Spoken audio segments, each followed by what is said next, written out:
حمام بن حارث نے حضرت عدی بن حاتم رضی اللہ تعالیٰ عنہ سے روایت کی، کہا میں نے عرض کی اللہ کے رسول صلی اللہ علیہ وسلم، میں ستائے ہوئے کتوں کو چھوڑتا ہوں، وہ میرے لیے شکار کو قابو کر لیتے ہیں اور میں اس پر اللہ کا نام بھی لیتا ہوں، یعنی بسم اللہ پڑھتا ہوں۔ آپ صلی اللہ علیہ وسلم نے فرمایا جب تم اپنا ستایا ہوا کتا چھوڑ دو اور اس پر بسم اللہ پڑھ لو تو پھر اس کو کھا لو۔ میں نے کہا خواہ وہ کتے شکار کو مار ڈالیں۔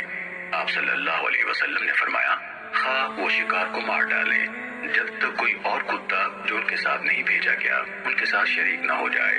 میں نے عرض کی میں شکار کو موٹی لکڑی کے نوکدار بغیر پروں کے تیر کا نشانہ بناتا ہوں اور اسے مار لیتا ہوں۔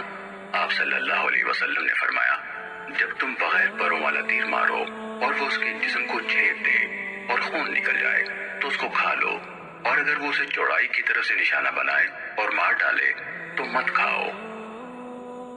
صحیح مسلم حدیث نمبر 4972۔